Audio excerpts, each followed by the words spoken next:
hablarles sobre tumores benignos de faringe. Bueno, para empezar vamos a tocar lo que es embriología y anatomía. Como sabemos, la faringe viene a ser un tubo, y este tubo está formado por lo que es la nasofaringe, la faringe, la hipofaringe, la laringe. Este tubo no va a constar de lo que es ni huesos ni cartílago, por lo tanto, en el tema que vamos a tocar, no vamos a ver ni osteomas ni condromas, ¿no? Además, tampoco vamos a ver tumores que vayan a hacer metástasis, porque vamos a hablar en sí de tumores benignos, y los tumores benignos no hacen metástasis. Hablando de la epidemiología, en general vienen a ser muy raros, van a ser un 10% en relación con los malignos. Se suelen encontrar de forma como hallazgos casuales en algún al momento del examen físico en el que el paciente va por algún otro motivo, ¿no?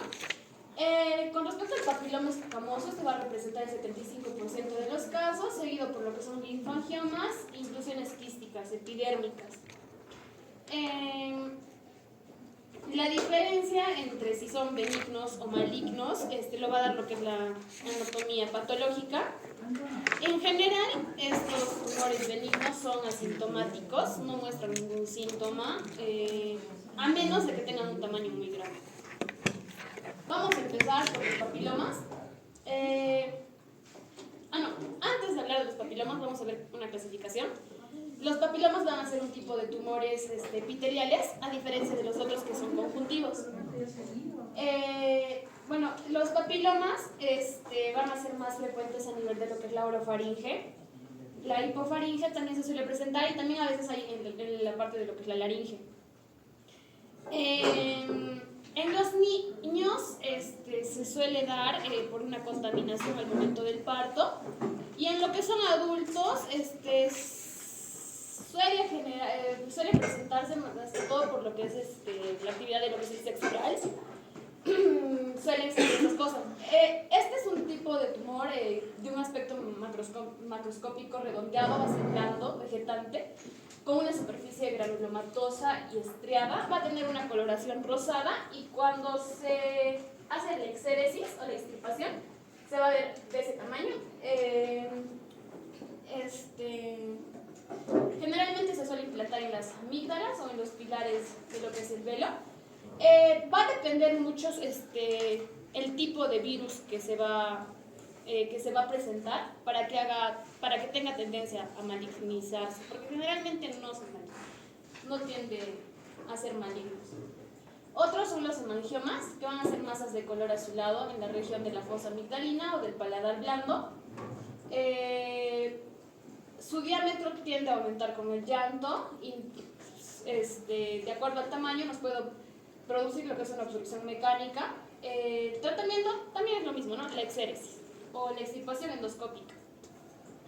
Otro vienen a ser los pólipos. Estos van a ser raros, se van a confundir con los fibromas por la textura que van a presentar. El diagnóstico es microscopía, y pues el tratamiento es una amidapilectomía también. Tenemos lo que son los fibromas. Estos vienen a ser pálidos, rosados, de una consistencia dura. Son masas sésiles o pedunculadas.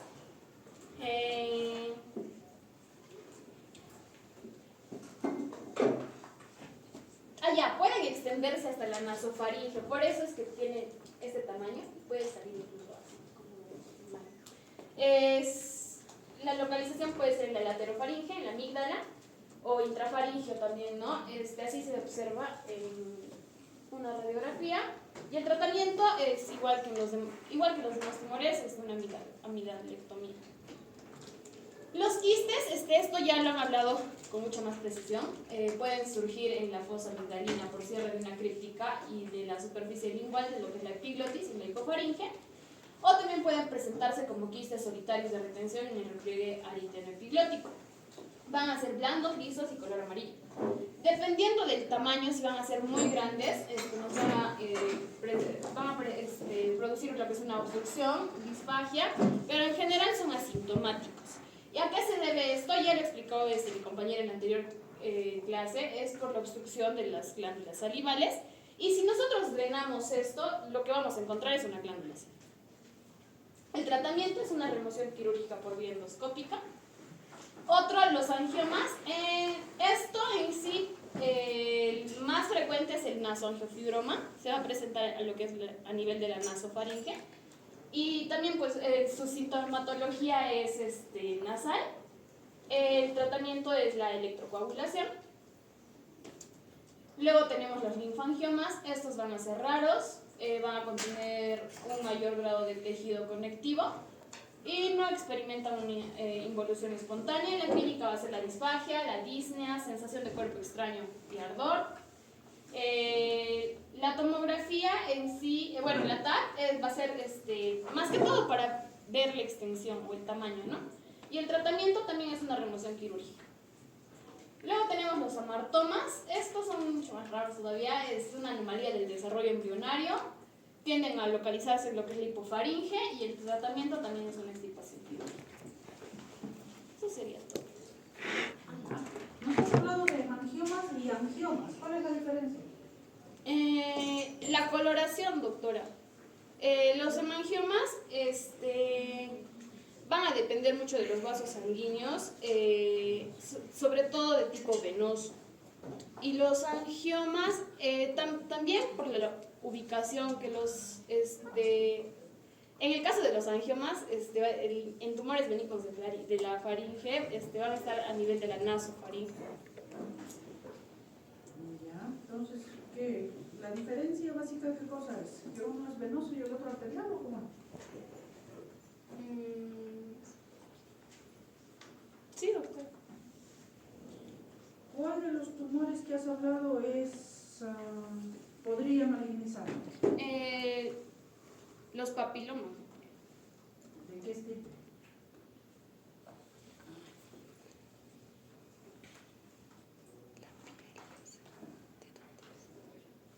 Va a depender de la cepa del virus, doctora.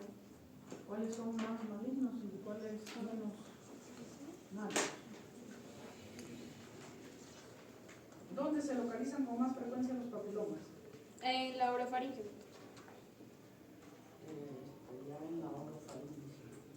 Ya. ¿Cuál es el tratamiento? Lexeres, remoción quirúrgica. Cortarlo, cauterizarlo o si no cortarlo con una tijerita. Ya, muy bien. A ver, tus preguntas, ¿cuáles son? A ver, Altamirano está. Ya. Arcos. Sí, doctorita, presente. Responda a esa pregunta. ¿Cuál es el tratamiento de los tumores benignos de faringe en general? Lexeresis, doctor. Muy bien. Siguiente pregunta, Bombilla León. ¿Está Bombilla?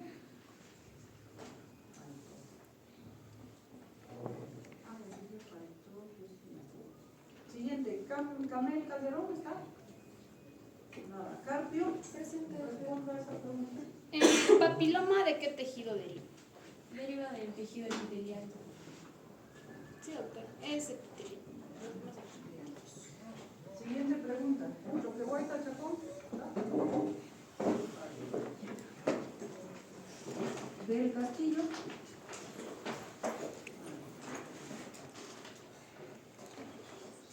Fernández Delgado, responda a esa pregunta.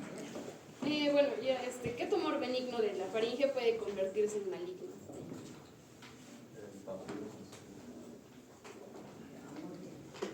Siguiente pregunta, Gonzalo González. Los fibromas, ¿de qué tipo de tejido derivan? Ya. Muy bien, siguiente pregunta, Guayparimachi Tarco.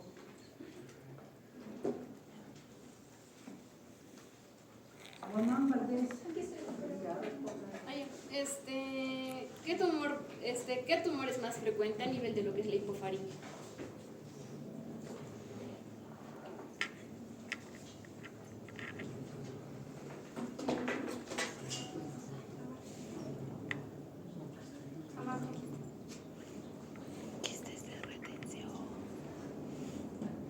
A ver, ¿cuál quistes de retención motora van a ser más frecuentes a nivel de lo que es la hipofaringe. Analí, ¿no? Ah, mamá.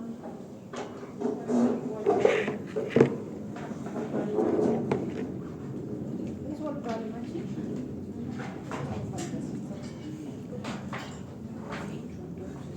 ¿Walparimachi quién es? Ah, ya, pero igual te había puesto falta. ¿Quieres notar? A ver, Anel, entonces. ¿De dónde a dónde va la nasofaringe? De las coanas hasta el límite del paladar blando. Eso no es así muy fuerte. Ya. Coana, sería para el interior liso. ¿Y arriba quién es? De la base de cada nivel. Ya. Raúl Guamán. Ya. ¿A qué nivel anatómico se suelen implantar los papilomas? A las amígdalas. Más frecuente en las amígdalas. Y también ¿Ahí bien dónde? en el piso del ¿En el piso del? Ya, los pilares y la úvula, ¿no? Ya, muy bien. Perdón. ¿Analí Justiniano? Analí no está, ¿no? Lazarinos. A ver, responda la siguiente. A nivel macroscópico, ¿cómo son los papilomas? Es que Son redondeados, redondeados. Ah, muy bien. Listo. Siguiente pregunta. Frederick Moya.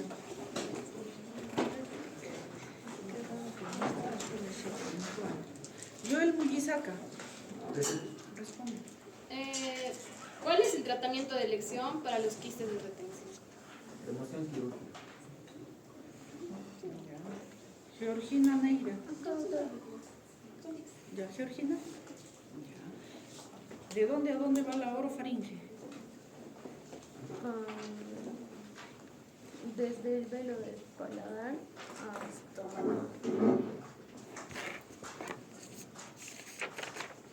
hasta la nariz. Ya estaría incluyendo la hipofaringe. En todo caso, ¿de dónde a dónde va la hipofaringe? Ya pregunta estamos con la siguiente. Muy bien, a ver entonces, siguiente expositor.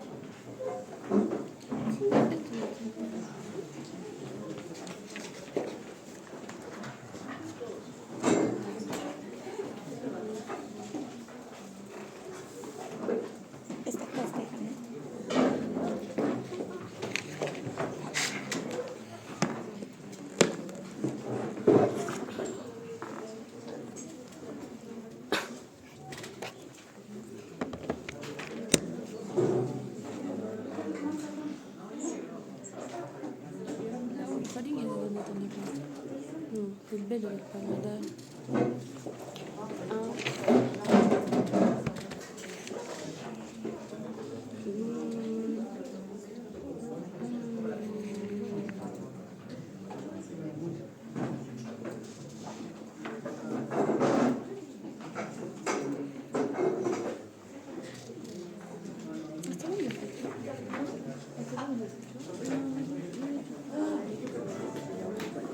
Ya, acá está. Desde el paladar blando hasta el borde superior del epígrafe.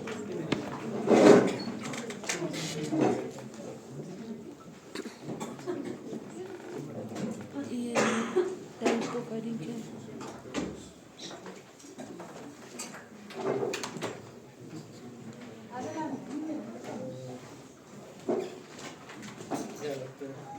Entonces, el tema que voy a desarrollar son tumores malignos faringe, ¿ya? Entonces, los tumores para entender primero los tumores malignos faringe, siempre es importante la anatomía, ¿no? Pero en cánceres, lo más importante en verdad es patología y anatomía, ¿ya? Para entender todos los cánceres, importante. Entonces vamos a empezar con la anatomía. La faringe es un órgano fibromuscular que se extiende desde la base del cráneo hasta el esfínter esofágico inferior, ¿no? Y hay una clasificación anatómica que divide nasofaringe, orofaringe y hipofaringe, ¿no? Es básicamente todo lo que habíamos escuchado antes, ¿no? Este es un corte sagital, ¿no? Y este es un corte coronal, donde podemos ver la parte, en verdad, la parte delantera de la faringe y sus comunicaciones con coana, este es signo de los fauces, ¿no? La región bucal y la lengua.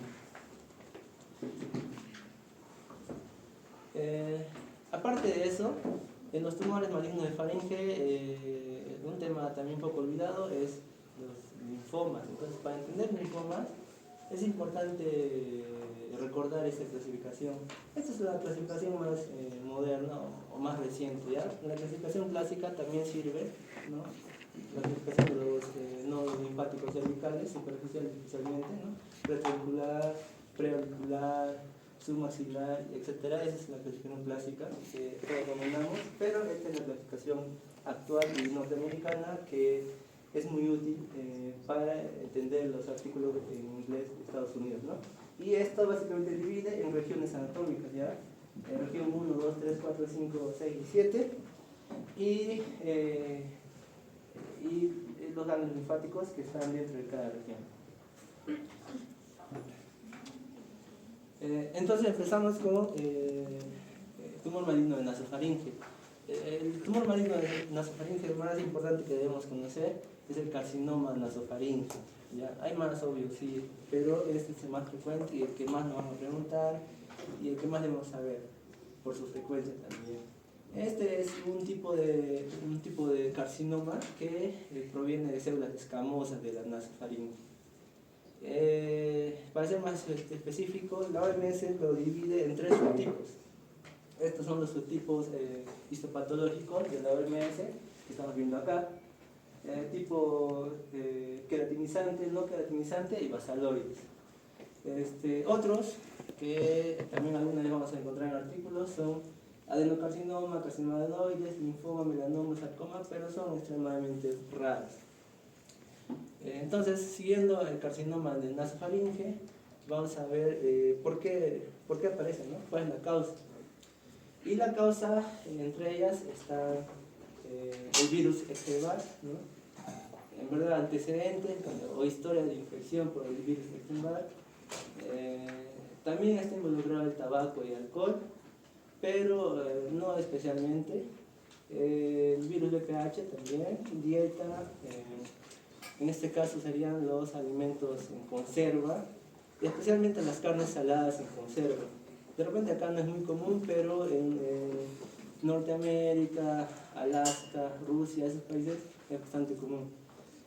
Ambiental, muchas veces las actividades también están asociadas a las actividades que generan mucha polución, ¿no? Partículas, micropartículas, por ejemplo los artesanos con madera, etc. Y la herencia, un antecedente de infección por virus Epstein-Barr o un antecedente también por carcinoma de nasofaringe. En cuanto a la epidemiología, es variada, ¿no? Se estima que la incidencia máxima está entre 45 y 60 años. Sin embargo, a partir de los 40 años, un paciente con masa cervical que no genera síntomas, podríamos pensar también en una malignidad. Incidencia, bueno, aquí vamos a perder los varones, es más frecuente, más incidente en varones que en mujeres, de 2 a 3 a 1. Y especialmente están involucradas ciertas etnias a nivel mundial, por ejemplo, la parte sur de China, los esquimales de Groenlandia, Alaska y poblaciones del norte de África. En verdad la incidencia mundial está disminuyendo básicamente porque los estilos de vida y la dieta están cambiando con el tiempo, cada vez hay menos consumo de tabaco y alcohol y la dieta también es más fresca y hay más acceso a otros tipos de alimentos, ya no carnes saladas en conserva. Respecto a otros cánceres de cabeza y cuello es muy poco común. Yo estoy investigando en el CISFO del hospital regional y la verdad es que es muy poco común un cáncer de faringe, sin embargo todavía está descrito. Y es importante tomar en cuenta los factores de riesgo. Los factores de riesgo es la exposición antigua o actual a todos estos agentes etiológicos. La clínica La clínica tiene varios síntomas comunes, sin embargo, ninguno es específico. Por ejemplo, a nivel nasofaringe, algunas cosas son características. Por ejemplo, la obstrucción. Siempre hay que pensar en un cáncer cuando es unilateral, ¿no? Epistaxis, cuando es un cáncer más avanzado, que está invadiendo estructuras adyacentes, ¿no? Hay una disminución de la audición cuando el tumor es grande y tapa la tuba auditiva. Cefalea, cuando compromete la base del cráneo y se infiltra y destruye toda esa región, ¿no? Y el más común es la masa cervical sin síntomas. Normalmente el paciente típico es un paciente mayor de 40 años con masa cervical, o ya si quieres un bulto, un tumor a nivel cervical, que viene a consulta porque está creciendo o le molesta.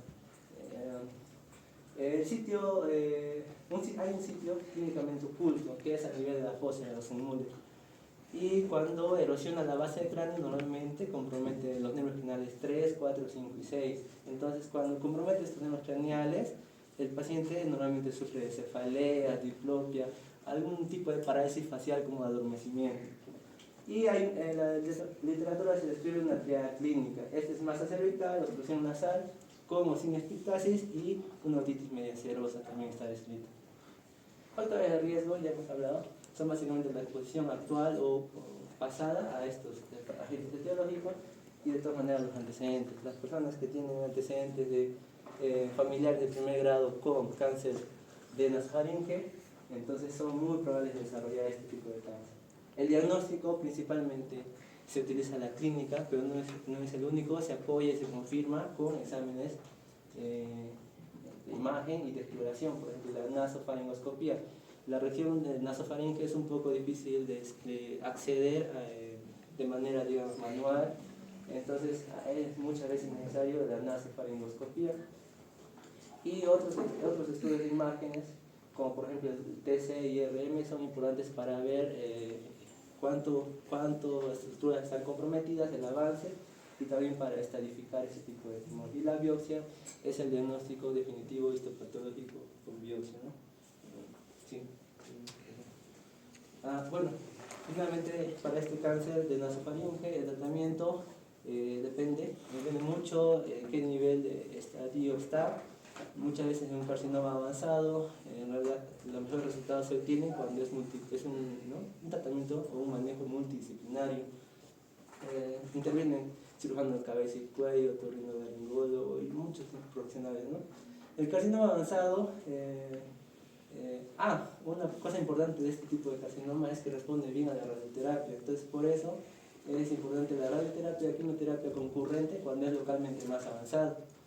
Y según el estadiaje, esta es una aproximación de diagnóstico.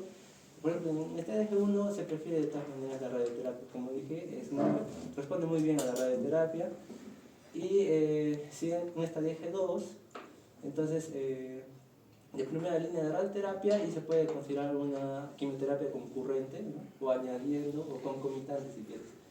Y en el estadiaje 3 se prefiere una quimio-radioterapia, una mezcla de los dos tratamientos, y en un estadio bastante avanzado, S4, quimioterapia más cuidados de apoyo, ¿no? Entonces, la invasión a nivel nasofaringia y conforme va progresando la enfermedad es como ven en la pantalla, ¿no? Y todo esto que acabo de hablar, bueno, está basado en la clasificación TNM, ¿no? De la OMS, que está en este lado. Siguiente es la orofaringe. La orofaringe también se ve afectada por muchos carcinomas y el que debemos saber más es el carcinoma de orofaringe, ¿no? Este también proviene de células escamosas, ¿no? Dicen que hasta en un 90%, y muchas veces surge en la base de la lengua, el paladar blando, fosa y pilar en las amígdalas palatinas. Otros tumores asociados a esta región, malignos, ¿no? Son carcinomas de glándulas salivales menores y sarcomas, entre otras, pero son muy poco comunes. Está muy asociado al tabaco y alcohol. Este tipo de carcinoma está muy asociado al tabaco y alcohol, pero en pacientes que no están expuestos a estas dos sustancias, es predominante la infección por VPH, ¿no? ¿Cómo llega el VPH al orofaringe? Por el sexo oral, ¿no? Por el sexo oral del orofaringe. Entonces, epidemiología. La incidencia en varones es mucho mayor que en mujeres, ¿no? Igual la mortalidad, morimos más en varones. Y el 70% se presenta muchas veces con enfermedad avanzada, porque como dije antes, esta masa cervical no da síntomas, no solamente es un bulto en el cuello que va creciendo en meses, ¿no? Y el cáncer orofaringe está relacionado al VPH en general. Debido a esto afecta más que todo a poblaciones jóvenes, ¿no? Se estima que alrededor de los 40 años.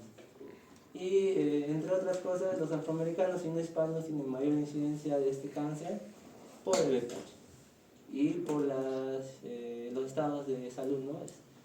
Los sistemas sanitarios deficientes de los países en desarrollo. Y entre otras cosas, lo que hay que recordar es que hay que evitar los factores de riesgo, o los factores de riesgo también son sugerentes de este cáncer. ¿Cuáles son los factores de riesgo? La exposición actual o pasada a estos agentes etiológicos. Clasificación histológica y también estratificación TNM, igual que en el cáncer. Y la clínica, lo más importante en la clínica es problemas Es como la canela. al tragar, ¿no? Al deglutir, por ejemplo, dolor o dinofagia, y también dificultad para tragar, disfagia. Cuando es avanzado, localmente avanzado, compromete otras estructuras adyacentes, puede generar autarquia refleja, por ejemplo, por compromiso de nervios que están adyacentes.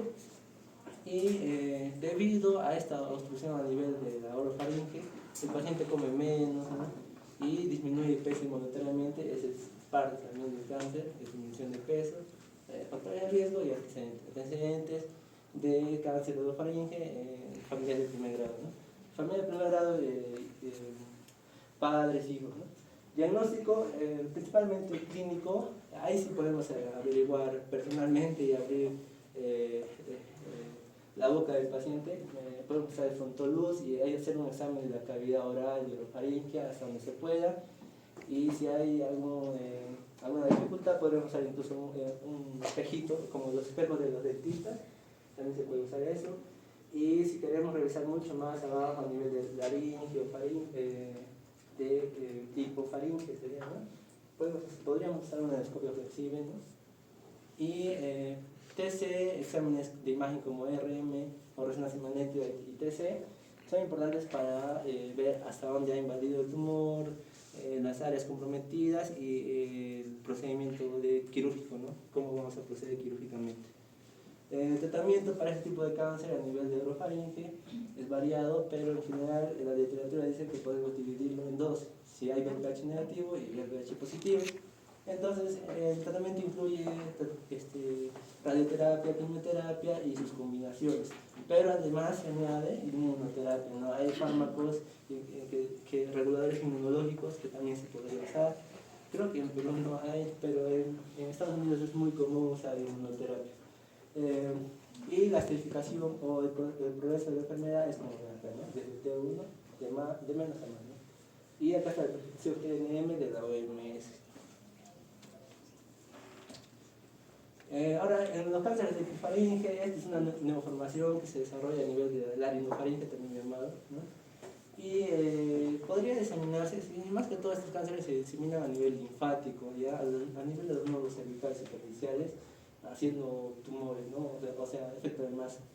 Y entre otros puede afectar, si se disemina adyacentemente, puede afectar tráquea, tiroides y otras estructuras adyacentes.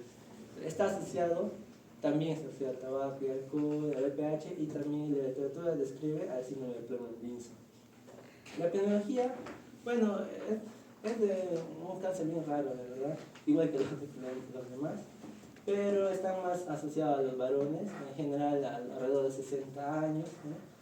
Y provienen normalmente de las células escamosas, y entre otras tumores que también afectan a la hipofaringe, podríamos nombrar histocitoma fibroso, maligno, liposarcoma, entre otros. La localización más frecuente de este carcinoma de hipofaringe es los senos piriformes de tono. Y clasificación también histológica y TNM, y la clínica incluye básicamente disfagia y neofagia. Cuando compromete estructuras adyacentes puede ocasionar otalgia refleja, ¿no? La masa cervical o el tumor a nivel del cuello, las anadopatías y la disminución del peso. Siempre que hay un paciente mayor de 40 años con disminución del peso, masa cervical, asiático, o que consume mucha dieta rica en conservas o carnes saladas, entonces hay que pensar en estos cánceres. El diagnóstico es muy importante de la clínica y los exámenes de imagen como TC y RM, como dije, es para ver estadificación, hasta dónde avanzó el tumor y el procedimiento quirúrgico que se va a hacer. En este tipo de cáncer de hipofaringe, lo que pasa es que hay que evaluar si se puede hacer una cirugía parcial o completa y por qué muchas veces va a comprometer estructuras como las cuerdas vocales y es un problema bastante complicado. En general, el tratamiento se basa en radioterapia y cirugía, ya sea parcial o completa, y entonces lo que se prefiere es al paciente conservar las funciones de deglución y el labio, ¿no? Y por último el linfoma. El linfoma también, este es un tema poco hablado a nivel de la faringe, pero en general lo que podemos decir sobre este es que primero el linfoma es un cáncer linfático que ocurre fuera de la médula ósea, ¿no? Entonces, esto incluye órganos linfáticos secundarios, ¿no? Como nódulos y vasos linfáticos, entre otros, y entonces lo que afecta a la faringe puede ser Hodgkin o no Hodgkin. Entonces, el Hodgkin normalmente se caracteriza por ser un tipo de neoplasia linfoide por células B, linfoma linfocito tipo B, y entonces se caracteriza por un aumento de tamaño de los linfáticos. Normalmente este empieza a nivel nodular de los nódulos del cuello, entonces por ahí puede afectar la faringe. Y por otra parte el linfoma no Hodgkin, que es un tipo de neoplasia que se basa en células B, T y NK, pero más que todo en las células B, y puede afectar todo tipo de órganos linfáticos, pero especialmente los órganos linfáticos del nido de Walderia, ¿no? Ya conocemos el nido de Walderia, y bueno, entre otras cosas, eso es todo. Gracias.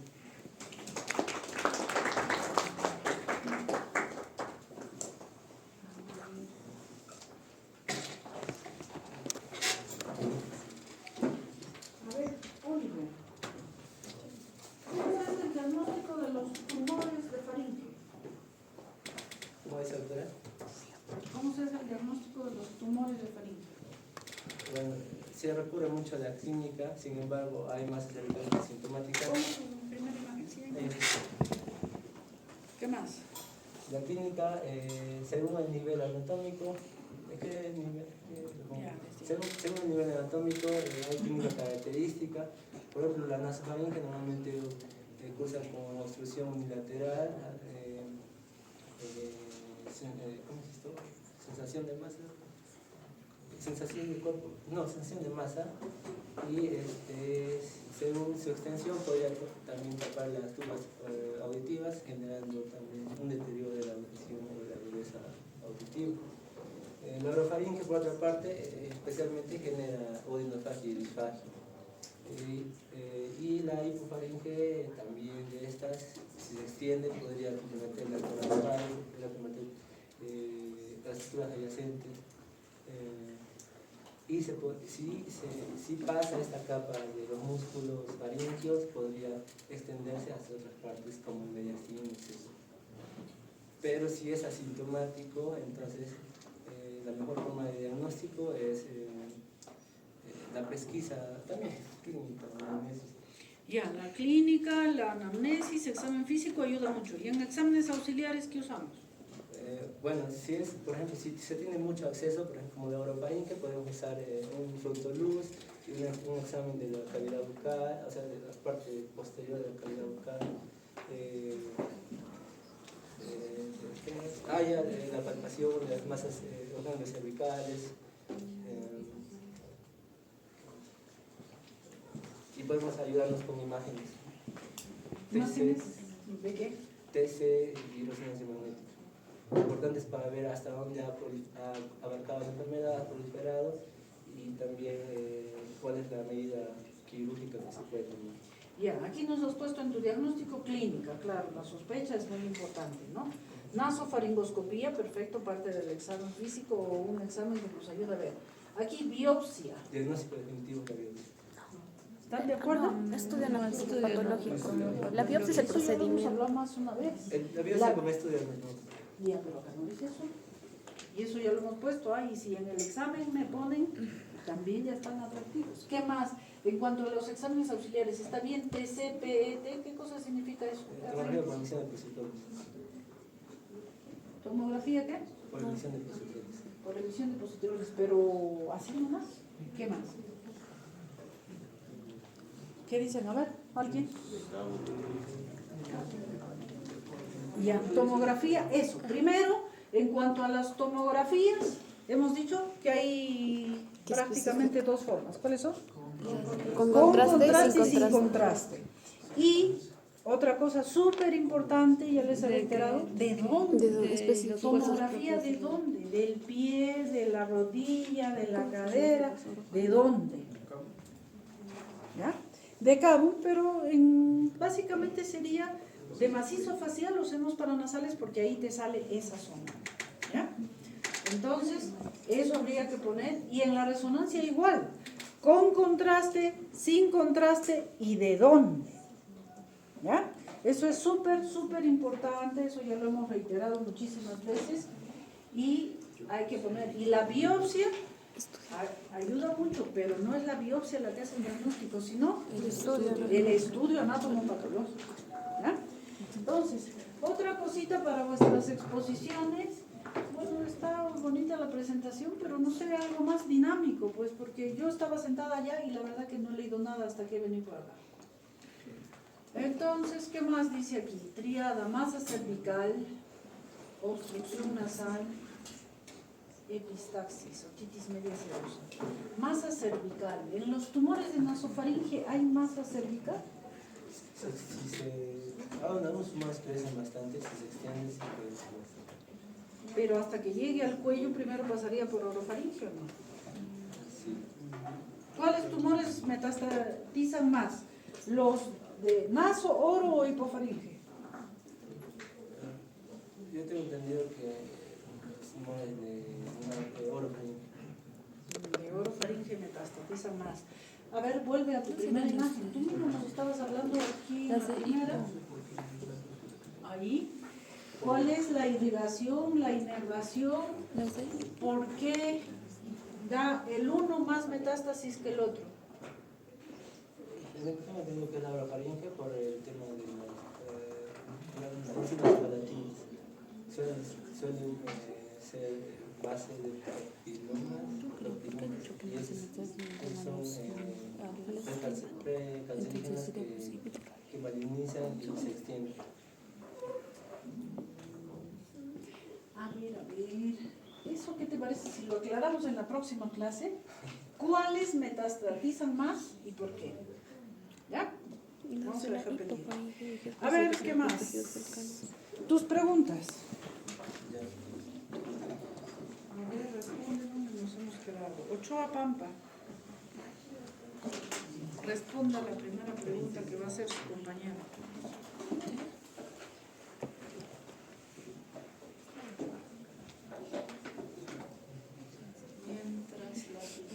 ¿Ves? Es mismo. Sí, acá dice, mira, hipofaringe, es posible que se disminuyan los tejidos cercanos. Ya, a ver, ¿cuál es No, pero ¿por qué más? ¿Cuál de los siguientes tipos histológicos es el más común en carcinoma de nasofaringe?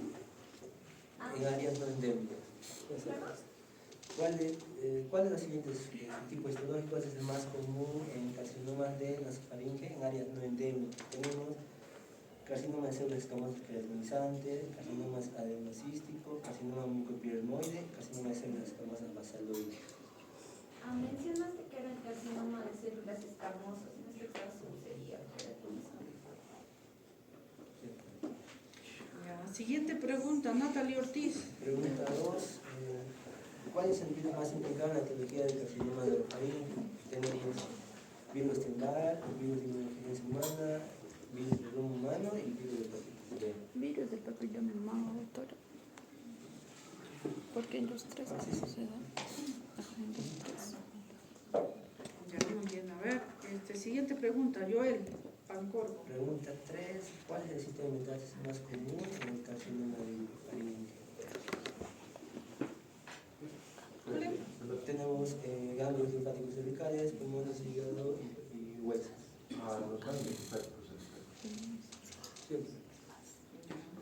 Siguiente pregunta. Geraldine Que Piri. tiene muchas cosas cerca.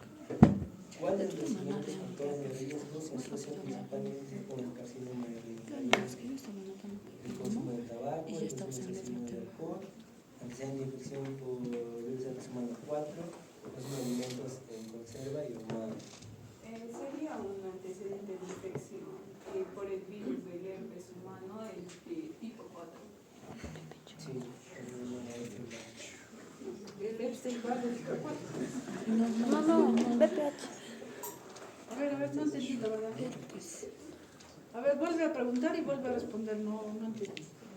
sí, ¿cuál de los siguientes factores de riesgo se asocia principalmente con el carcinoma de rinofaringe? El más Consumo de frecuente. tabaco, consumo excesivo de alcohol, Ah, no, antecedente dijo de el de infección por el virus de la semana 4, consumo de alimentos en conserva y ahumado. Antecedente por infección de Es que según él está mencionando el ¿Sí? tema. ¿Estás de acuerdo? ¿En la nasofaringe? Sí. Es lo que se determina. Bueno. Antecedente de Epstein-Barr o herpes maxilar. ¿De Epstein-Barr o papiloma? Eso es lo que no estoy entendiendo. ¿Cuál es? No, papiloma no.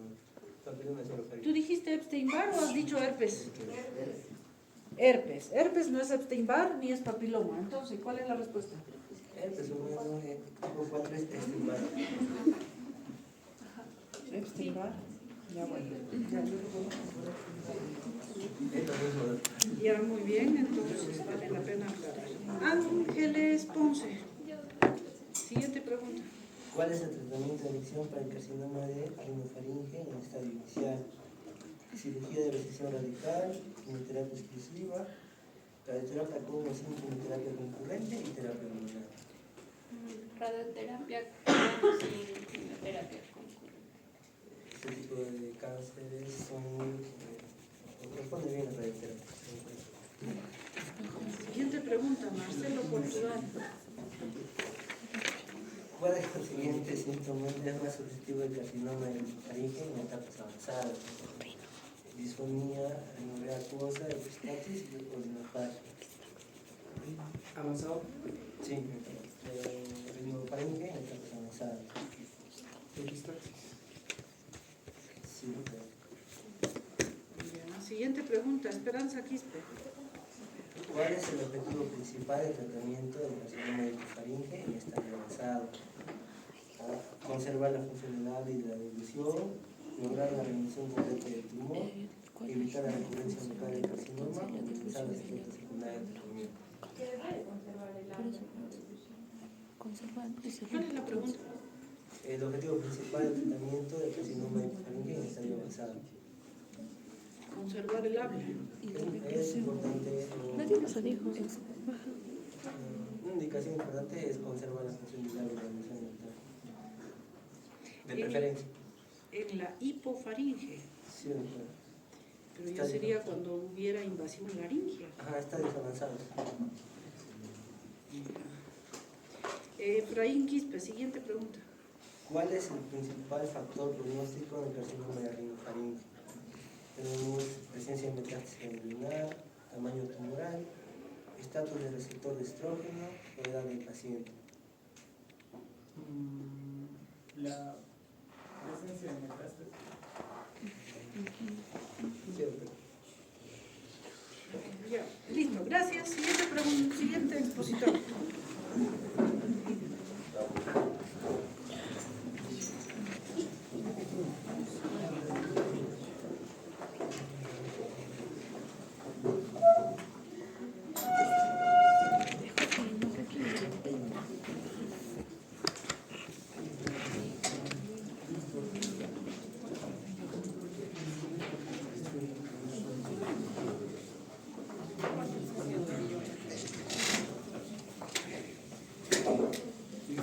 buenas tardes compañeros, buenas tardes. El tema que vamos a tocar ahora es laringitis aguda. Vamos a empezar siempre con el recuerdo anatómico, ya que saben que la laringe es un órgano hueco que se contigo arriba con la nasofaringe, ¿verdad? Básicamente es un tubo que va a conectar con la vía aérea baja, y este va a tener tres partes, se va a dividir en sus tres partes importantes, lo que es la supraglotis, lo que es la glotis propiamente dicha, donde va a contener las cuerdas vocales, y lo que es la subglotis. Desglosando básicamente la glotis, tenemos a las cuerdas vocales, tanto verdaderas, estas blanquitas, y las falsas. ¿Por qué se les dice falsas? Porque básicamente no producen lo que es la voz, ¿no? Es básicamente la vibración de estas cuerdas son las que producen la voz. También tenemos diferente de la laringe, tiene 9 cartílagos en total, 3 cartílagos únicos y 3 cartílagos pares. Dentro de los 3 cartílagos únicos está lo que está la tiroides, la cricoides y el epiglótico. Y para recordaros, ¿no? Siempre para no olvidarnos, es que en el cartílago cricoides está la prominencia laringea, donde está lo que conocemos famosamente como la manzana de Adán, ¿no? Siguiente. Ya, redundando en el tema, la laringitis va a ser la inflamación de la mucosa laringea, pero va a ser con un tiempo menor de 3 semanas. En el caso de que sea mayor a 3 semanas, ya se le va a denominar como laringitis crónica. Hay que tomar con pinzas estos dos temas. ¿Por qué? Porque va a ser diferente en un niño como en un adulto. ¿Por qué va a ser diferente en un niño? El niño, al tener una vía aérea menor y al tener aritenoides un poco más grande, va a tener lo que la sintomatología propia de esta va a ser disnea y a la vez estridor. Por lo tanto, va a afectar más a nivel subglótico, ¿no? Pero en cambio el adulto, ya por ser más desarrollado obviamente, va a presentar más sintomatología a nivel, va a presentar lo que es disfonía y va a presentar afectación más que todo a nivel glótico y también subglótico. Siguiente, por favor. Vamos a clasificar entonces la laringitis. Se clasifican tanto en infecciosas como no infecciosas, o también podemos clasificarlas como en etiológicas o de acuerdo a la edad, ¿no? Generalmente las infecciosas son las más frecuentes y también las más de subtipo vírico, perdón. En las causas no infecciosas está relacionado a lo que son las alérgicas y las inhalatorias. De causa etiológica también vamos a tener, como les dije, infecciosas y no infecciosas. Dentro de las infecciosas vamos a tener de tipo viral, de tipo bacteriano, de tipo fúngico, incluso de tipo granulomatoso, y también dos apartes que son la epiglotis del adulto y la pericondritis. En el caso de la edad vamos a tener también en adultos y en niños, que va a ser, ya lo voy a preparar ahorita. Siguiente, por favor. Dentro de las infecciosas vamos a empezar con el viral. En el viral vamos a tener dos subtipos importantes, que es la laringitis catarral y la laringitis herpética. La catarral primeramente va a ser de etiología, por ejemplo, un rinovirus para influenza, incluso el mismo adenovirus. El adenovirus va a ser el más frecuente. Lo que va a presentar aquí el paciente va a ser como clínica la disfonía, tos seca un tanto irritativa y también dolor. A la exploración, como vemos, va a presentar, se va a ver un tanto una laringe roja, un tanto edematosa y algunas secreciones, ¿no? Para el tratamiento acá no es tan específico, pero lo que tenemos que hacer es reposo vocal, evitar algunos irritantes como las comidas copiosas o comidas ácidas. También hay la unificación, algunos expectorantes y en el caso de que presente mucho dolor, inflamatorios, ¿no? De la viral también tenemos lo que es la laringitis herpética, obviamente presentado por el virus de herpes, ¿no? De tipo, este va a ser ya también de tipo 1 y 2. Y en la exploración vamos a ver peculiaridades porque van a presentar ulceraciones o incluso las costras y fibrina, ¿no? Las blanquitas, ¿no? Y el tratamiento obviamente va a ser aciclovir para la herpética. El tipo bacteriano, vamos a tener también dos subtipos, que es por micoplasma y por otros tipos de organismos. Básicamente el principal va a ser por micoplasma, que obviamente la etiología va a ser por el neumonía. La clínica, el paciente normalmente va a presentar fiebre, tos no productiva, disfonía, en algunos casos orinofagia e incluso afonía. A la exploración me encontré una imagen mental, pero va a ser una laringe hiperemética y también edematosa. El tratamiento es más que todo sintomático y en algunos casos nos va a ayudar lo que es la erythromicina y la acitromicina, ¿no? La bacteria también se puede producir por otros tipos de organismos como el estreptococo, el estafilococo, en algunos casos el neumococo, la Haemophilus influenzae, Pseudomonas y también los Actinomyces. El tercer punto de las infecciosas también es la granulomatosa. Obviamente, si hablamos de granulomatosa, va a estar la tuberculosis. La clínica de la tuberculosa va a ser, casi todo se repite la distonía, también va a presentar orinofagia, una disnea y síntomas generales de la tiroides, ¿no? A la exploración vamos a tener lo que es la laringe, un edema difuso, incluso hiperemia, ¿sí ven? Lesiones solitarias o multinodulares granulomatosas. El diagnóstico se va a realizar mediante un cultivo y el tratamiento va a durar 3 meses de acuerdo a lo que es el tratamiento tuberculoso, ¿no? La sifílica, esta etiología de treponema pálido. A la exploración vamos a ver, esta es también característica porque se va a ver lo que es, ¿no?, las úlceras o las gomas granulomatosas crónicas con necrosis. También tenemos a las fúngicas. Dentro de las fúngicas están las candidiásicas, las de tipo Aspergillus y las histoplasma. Candidiásica, básicamente la exploración se va a ver un exudado blanquecino, no sé si vamos a sacar las cuerdas vocales. Eso se va a ver más que todo al momento de la exploración, del examen físico. De tipo Aspergillus se va a ver una necrosis tisular. Y de tipo histoplasma ya vamos a ver tumoraciones a nivel de la submucosa, incluso epiglotis, y también vamos a ver cuerdas vocales afectadas.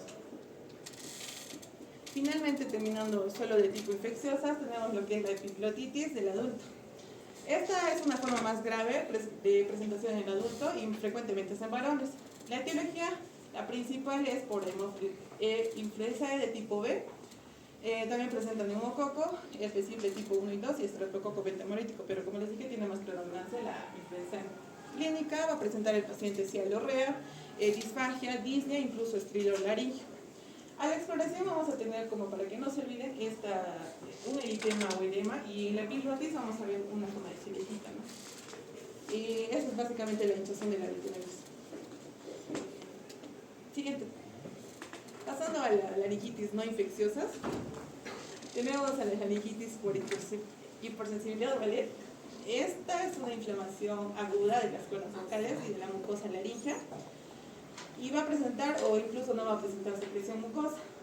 Su clínica principal va a ser la obstrucción respiratoria severa.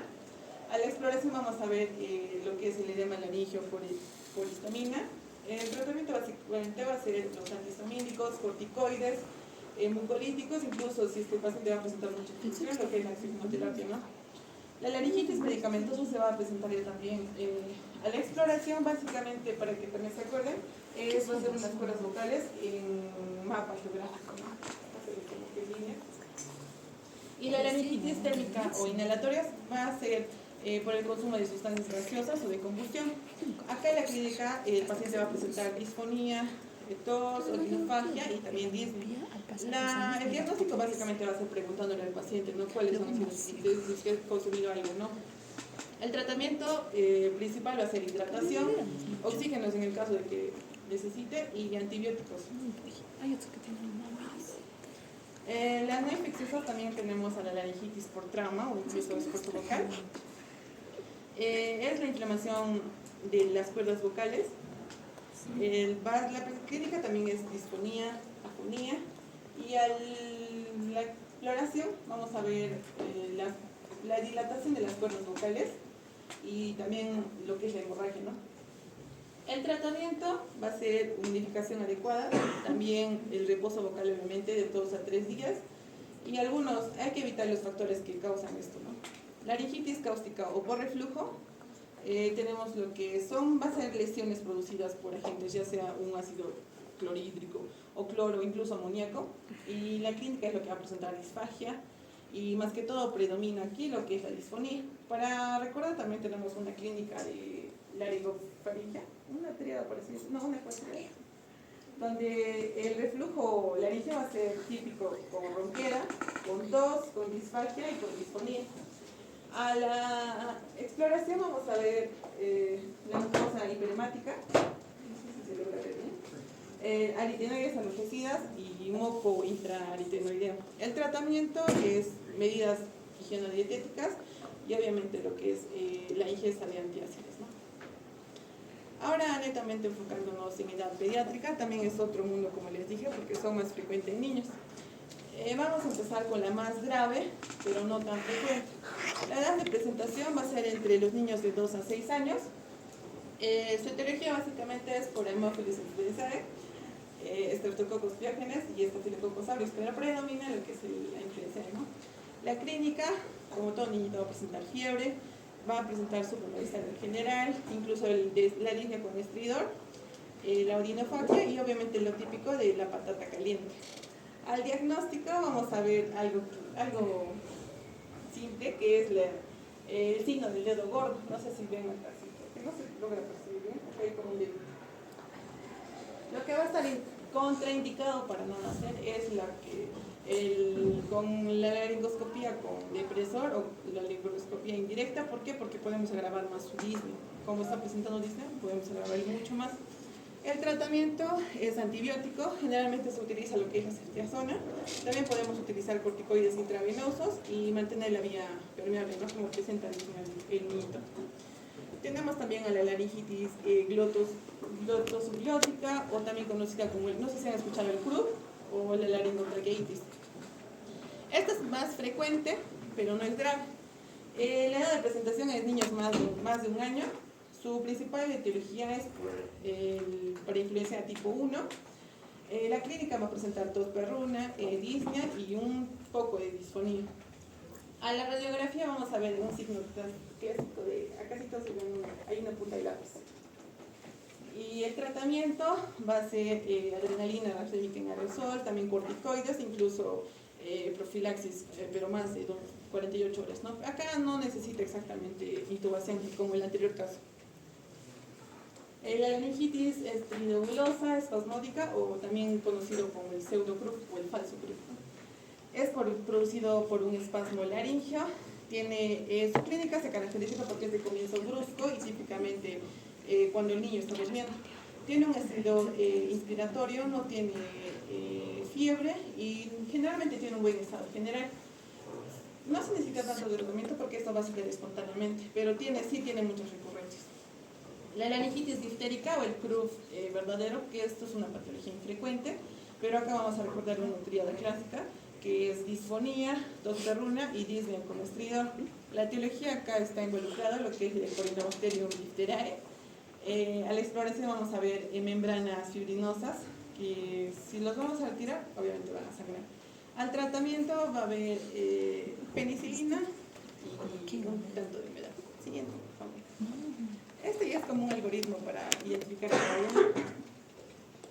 Eso es. A ver, ese algoritmo,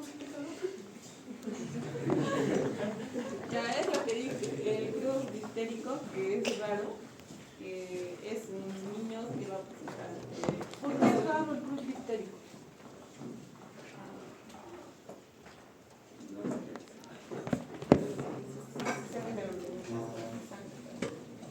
A ver, ¿por qué es raro el grupo distérico? Claro, ya no hay difteria. ¿Y por qué no hay difteria? Porque ahora se vacuna. Por la ¿Y qué característica tiene la difteria?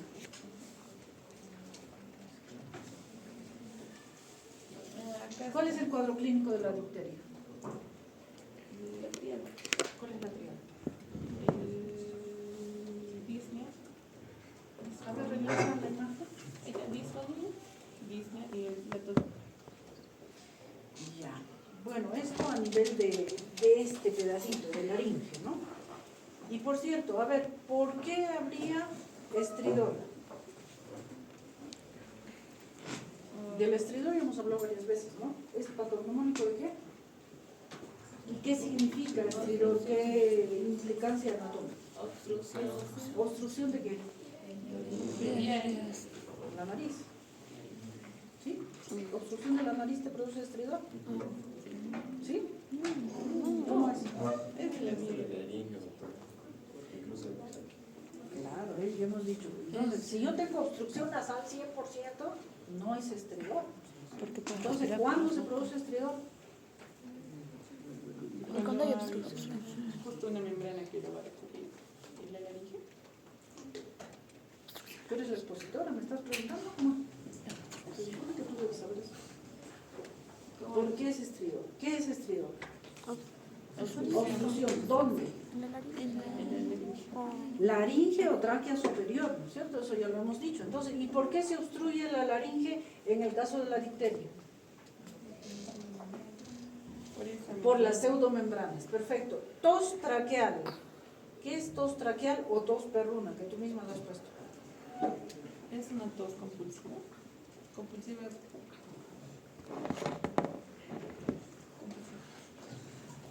Compulsiva, o sea, muchas veces. No, es que no, como que tose y no puede parar. Ya, esa sería la tos convulsiva, ¿no? Convulsiva, y justamente viene porque parece que es una convulsión. El paciente tose que parece una convulsión. ¿Esa sería patognomónico de qué? ¿A qué? Coqueluche o tos convulsiva. ¿Y es lo mismo que la difteria? No, es otra enfermedad. Y la tos traqueal, y justo aquí dice tos perruna. Ay, perdón, Es una tos que no sé. ¿no? Tos perruna, que parece que es una tos que tiene un tono muy específico que parece que es un ladrido.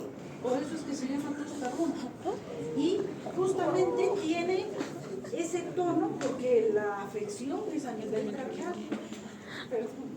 Otra vez, por eso se llama tos traqueal o tos perruna, que es diferente a la tos convulsiva.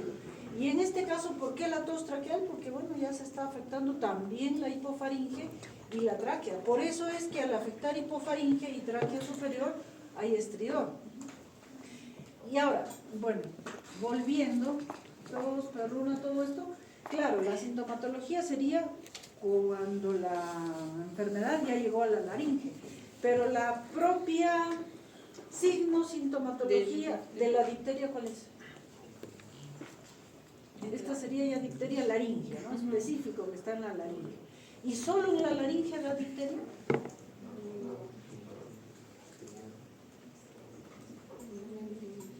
La difteria, ¿producida por quién? Corinebacterium difteriae, ¿no es cierto? Entonces es una enfermedad del tracto respiratorio superior. Y estas membranas no solo están a nivel de la laringe, incluso empiezan a nivel de la nariz. Entonces la mucosa laringea ya tiene esa membrana típica que ha mencionado vuestra compañera, y lo grave, lo malo en la difteria es que va avanzando a través de todo el tracto respiratorio, baja por la faringe, la laringe y puede seguir bajando. Y además de esta pseudomembrana que causa obstrucción, por eso es que es el estridor y la tos perruna, causa algo más. Y en el tratamiento no solo es la penicilina. Tú, pero lo has puesto, aquí está la antitoxina. ¿Y por qué la antitoxina? No. ¿Cuál es? La difteria no solo produce las membranas esas, sino produce algo que es más grave. ¿Qué cosa? Toxina.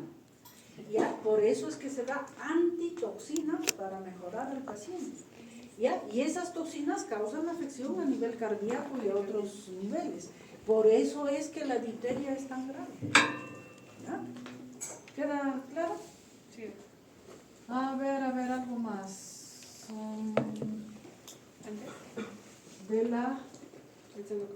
El pseudocrup. Muy bien. ¿Quién lo produce el pseudocrup? No es producido por algo, solo es como un espasmo de vista. Y ese Por eso espasmo. son falsos.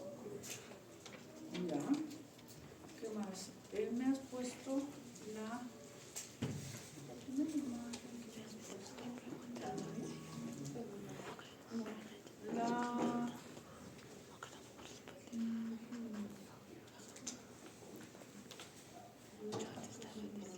¿Qué es la glotis? Es el espacio de El espacio entre cuerda y cuerda.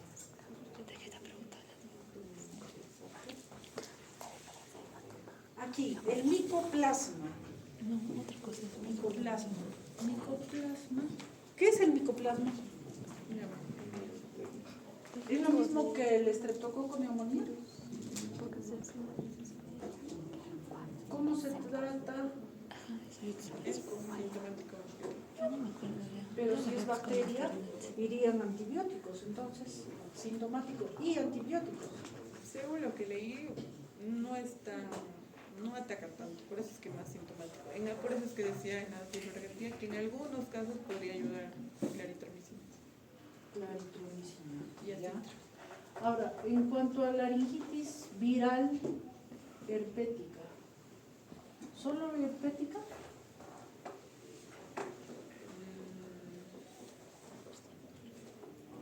Bueno, ya otro creo que va a tocar este tema. Muy bien, seguimos entonces.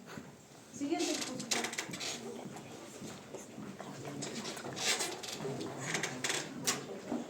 Una manzana. Ah, bello que era lo que estaba viendo casi.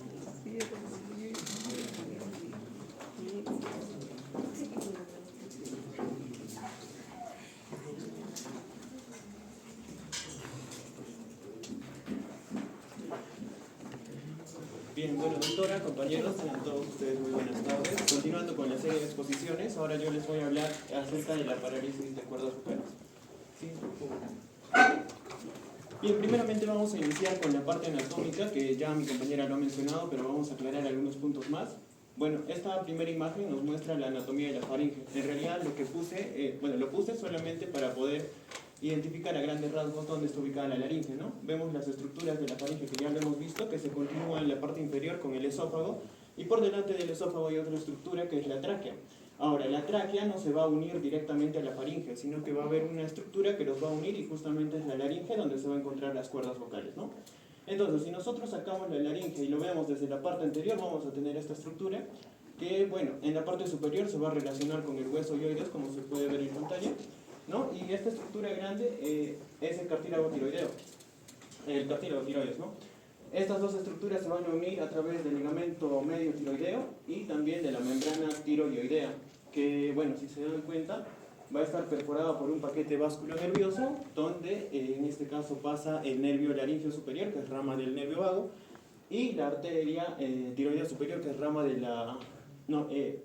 la arteria laríngea superior, que es rama de la arteria tiroidea superior, que también es, a su vez es rama de la carótida externa. Más lateralmente tenemos un cuerpo superior del cartílago tiroides que se une con el cuerpo mayor del hueso hioides a través de ese ligamento lateral tiroideo, ¿no? Y acá vamos a tener un cartílago, que es un cartílago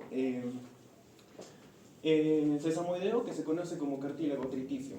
Bien, acá en la imagen no se muestra, pero es importante mencionar que va a haber un músculo que se va a insertar por el cuerpo mayor de este hueso hioides, por acá, y se va a insertar acá en el cartílago tiroides también, ¿no? Es un músculo que va a influir en los movimientos de elevación de la laringe al momento de la deglución y de la fonación. Más por debajo tenemos el cartílago cricoides, que es muy importante tenerlo en cuenta porque acá se van a insertar estructuras como el ligamento cricotiroideo medio y este músculo, ¿no? Que es el músculo cricotiroideo, pero que también se le conoce como el músculo tensor de las cuerdas vocales, y va a ser el único músculo que va a ser inervado por el nervio laríngeo superior que les mencionaba, que está perforando, ¿no? La membrana tiroidea.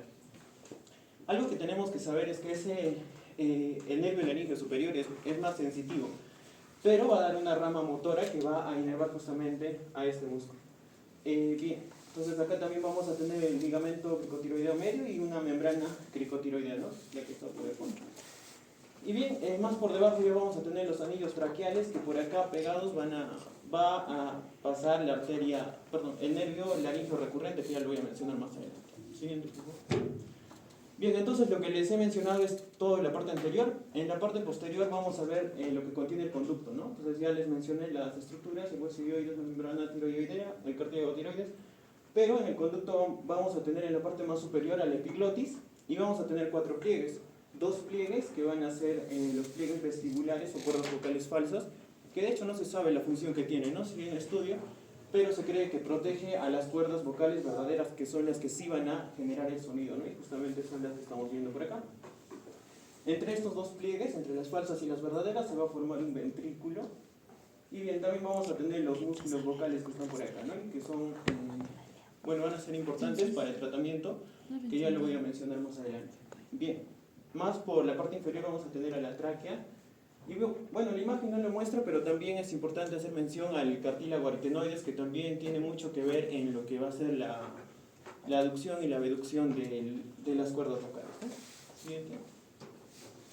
Ya yendo más... Antes de que pases en esas tus imágenes, ¿por dónde va el nervio recurrente? ahorita voy a llegar a eso. Ah, ya. Sí. Bueno, las cuerdas vocales, en este caso, vamos a ver las distintas partes que tienen, ¿no? Tenemos entonces un borde transversal, vista de superior e inferior, la base de la lengua, la epiglotis que ya lo he mencionado, los pliegues vestibulares o cuerdas vocales falsas, más superior a los pliegues vocales o cuerdas vocales verdaderas. La glotis, que es el espacio que se va a formar entre las cuerdas, la tráquea por más profundo, ¿no? Acá se están viendo los anillos traqueales, y estos dos cartílagos, que es el cunciforme y el corniculado, que son prominencias que van a dar mayor resistencia a las cuerdas vocales. Siguiente, por favor. Bien, entonces, aquí pasamos a ver los nervios, ¿no? Que es muy importante porque si vamos a hablar de parálisis de cuerdas vocales, justamente estos nervios van a ser los que van a estar afectados. Entonces, lo que les mencionaba al principio era esto, ¿no? De que la membrana tiroidea estaba siendo perforada por el paquete vasculonervioso donde pasaba el nervio laríngeo superior y que esta era rama del nervio vago. Entonces, ese nervio vago continúa su trayecto hacia inferior y va a dar una rama más, ¿no? Ah, bueno, pero antes de eso es importante mencionar lo que les mencionaba, la rama externa que va a dar el nervio laríngeo superior, que va a inervar justamente a este músculo que era el tensor de las cuerdas vocales. Bien, entonces acá en la parte inferior, en realidad el nervio vago se continúa, ¿no? Y esta es una rama, el nervio laríngeo inferior, que bueno, se le llama recurrente porque justamente regresa, ¿no? Recurre. Esto es por el lado izquierdo y esto es por el lado derecho. Y acá justamente quiero aclarar algo, que bueno, en el lado izquierdo, si se dan cuenta, la recurrencia va a ser por el callado de la aorta, ¿no? Mientras que por el lado derecho va a ser a nivel de la arteria subclavia. Y esto es importante mencionar porque si hablamos de parálisis de cuerdas vocales unilateral, va a ser mucho más frecuente el lado izquierdo justamente por el mayor trayecto que tiene, ¿no? Con una relación de 2:1. Y aparte también para realizar el diagnóstico, en este caso, como llega hasta el callado de la aorta, entonces está llegando más a nivel torácico, mientras que el otro se queda, ¿no? Por la parte de la clavícula nada más. Entonces, es un estudio mucho más amplio que se da al nervio laríngeo recurrente izquierdo. ¿Siguiente? Bien, ahora sí, yendo a las cuerdas vocales, van a ser ligamentos que están, en este caso son ligamentos, ¿no? Que están atravesando la faringe y que están cubiertas por una membrana mucosa, así como se puede ver acá en la imagen. Esta es una laringoscopía, que ya vamos a verlo más adelante. Justamente se ve, ¿no? Las aritenoides, cuerdas verdaderas, las cuerdas falsas y la epiglotis. Y vemos que está brillando justamente porque está cubierta de mucosa, un epitelio escamoso estratificado. La longitud varía tanto en hombres como en mujeres. En los hombres va a ser de 17,5 a 25 milímetros y en las mujeres de 12 a 17,5 milímetros, ¿no? Entonces hay una diferencia de 5 a 7 milímetros que es considerable y justamente a eso se debe la diferencia de voz tanto en un hombre como en una mujer. Tiene una función fonatoria y una función de esfínter laríngeo. La parálisis de cuerdas vocales entonces va a ser justamente la pérdida de movilidad que puede ser de una o de ambas cuerdas vocales y eso se va a deber a un daño, a una lesión, a una injuria en los nervios que, bueno, están inervando las estructuras intrínsecas de la laringe, ¿no? Que en este caso sería el nervio laríngeo recurrente. Y lo que va a causar es una aproximación incompleta. Bien, en sí las cuerdas vocales son, como hemos dicho, dos ligamentos que van a estar pegados. Mientras más pegados estén, la voz va a ser de mejor calidad, va a haber una buena entonación, una buena modulación. Y bien, en este caso, cuando hay una parálisis, que puede ser unilateral, hay una línea media donde están pegadas. Cuando está paralizada una, se aleja hacia la zona lateral de 2 a 3 milímetros. Y si es bilateral, obviamente las dos se van a alejar y va a haber una separación de 4 a 6 milímetros, ¿no? Entonces, esta aproximación incompleta lo que va a causar es si es bilateral, es una disnea, porque justamente cuando respiramos, las cuerdas se abren para que permita el flujo de aire, ¿no? Entonces, en este caso, como no se pueden abrir más, va a haber esa disnea, ¿no? Que puede acompañarse de episodios aspirativos, justamente porque hay ese espacio de 4 a 6 milímetros. Ahora, lo que les decía, ¿no? Que es mucho más frecuente en el lado izquierdo, con una relación de 2:1, se va a dar más en mujeres que en varones, con una relación de 3:2, y bueno, se va a deber a procedimientos en tórax, en la tráquea, en el esófago, tiroides, tumores en cualquiera de estas áreas que pueden afectar de manera permanente a una cuerda vocal, que es lo más común, ¿no? O a ambos nervios en este caso. Siguiente, por favor. Y bien, en cuanto a la etiología, como les decía, los unilaterales van a ser los más frecuentes, justamente por esta gran variedad de etiología que hay, ¿no? Bueno, según lo que he podido revisar, una tercera parte va a tener una causa a nivel, neoplásica, la otra tercera parte es de causa traumática y la otra tercera parte no se sabe la causa. Entonces, yendo desde lo más superior hacia lo más inferior, los tumores intracraneales, accidentes cerebrovasculares, enfermedades desmielinizantes van a causar una parálisis o un daño a nivel del núcleo ambiguo, ¿no? Que es, esto es a nivel del encéfalo, y es el lugar de origen donde se mandan los mensajes, o el mensaje, la información, hacia las estructuras intrínsecas de la laringe, ¿no? Entonces, bien, va a ser el daño a ese nivel. Ahora, los tumores en base de cráneo, los traumatismos en cuello, esto ya va a afectar un poco más inferior, o sea, el nervio vago, y más localmente se afecta el nervio laríngeo recurrente por las lesiones en cuello o en tórax, como el aneurisma de aorta, estenosis mitral, adenitis tuberculosa mediastínica, tumores de glándula de tiroides, en el esófago, en el pulmón, en el mediastino, puede ser por causa de traumatismo o tiroidectomías, ¿no? Pero no son los únicos, sino también puede darse por neurotoxinas, por ejemplo la intoxicación por plomo, el arsénico, mercurio, y por eso es muy importante preguntar al paciente a qué se dedica, ¿no? La anamnesis. Bien, también van a haber infecciones neurotóxicas que van a estar relacionadas a esto, como la difteria, ¿no? Que causa un daño a nivel respiratorio y a nivel del sistema nervioso y justamente provoca lo que es la parálisis. La lesión o cirugía de columna vertebral cervical también, la enfermedad de Lyme que se contagia a través de garrapatas, ¿no? Y que también causa un daño a nivel del sistema nervioso y causa la parálisis, o enfermedades virales como el Epstein-Barr, el herpes, que causan una inflamación y puede dañar de manera directa a los nervios, al nervio laríngeo recurrente en este caso, ¿no? Bien, si la etiología, bueno, en caso de la parálisis bilateral, esto ya es un trastorno potencialmente mortal y va a ser causado por cirugía de glándula tiroides y cervical, la intubación traqueal, el traumatismo o enfermedades neurodegenerativas y neuromusculares como el Parkinson o la esclerosis múltiple. Siguiente, por favor. Bien, yendo a la clínica, en este caso a nivel fisiológico lo que se va a afectar va a ser la función de la fonación, la deglución y lo que es la respiración. Los líquidos y los alimentos pueden ser aspirados por el espacio que se va a formar, ¿no? La falta de aproximación de las cuerdas. Y bueno, lo que les mencionaba, ¿no? De 2 a 3 milímetros de la línea media se separa la cuerda paralizada. Entonces, acá vemos la parálisis unilateral, que vemos la cuerda paralizada, que no está en la línea media, está 2 a 3 milímetros más hacia el lateral. Y el móvil, ¿no? Que en este caso se encuentra en abducción y permite, si se dan cuenta, hay la suficiente apertura para que pueda fluir el aire adecuadamente. Bien, entonces, en este caso, lo que nos dice, ¿no? La vía aérea no suele estar obstruida porque la cuerda normal presenta una aducción suficiente.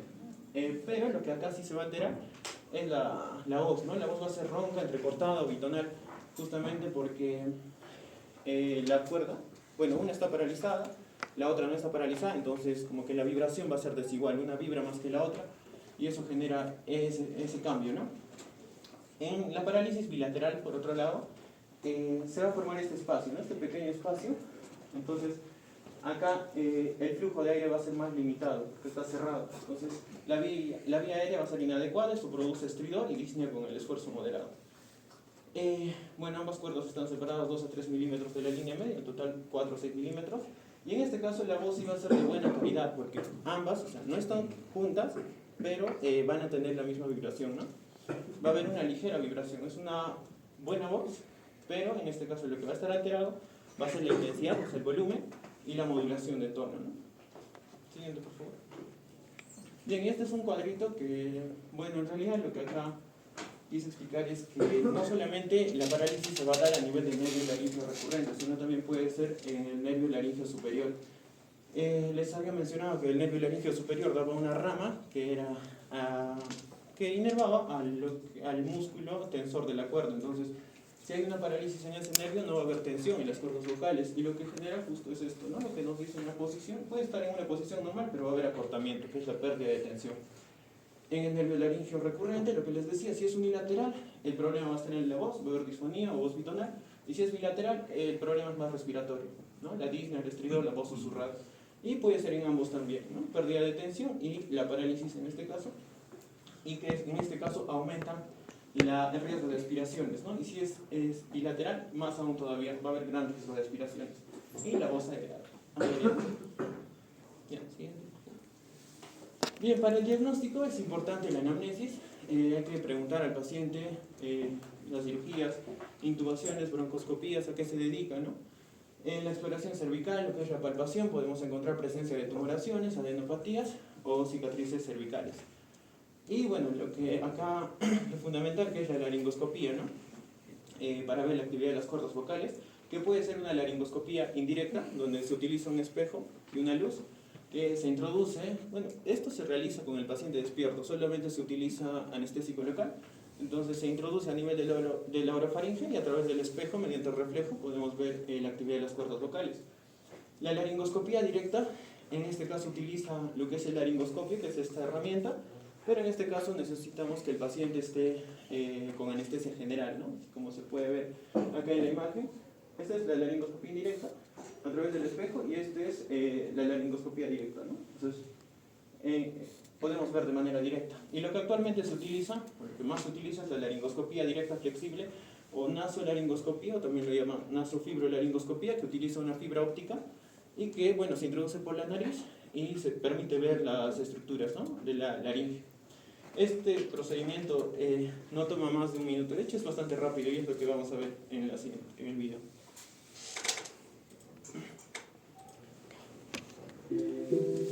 Entonces se introduce por la nariz y lo vamos a ver en la pantalla, ¿no? La actividad de las cuerdas vocales.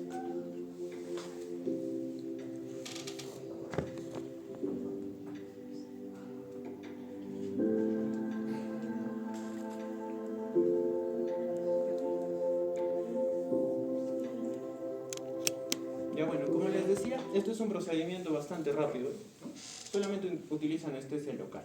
Siguiente, por favor. Ahora lo que vamos a ver es la parálisis de cuerda unilateral.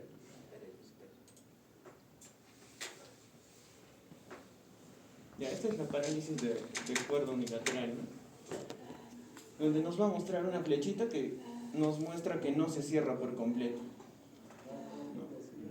¿no? Si se dan cuenta, la calidad de voz es mala. Ya.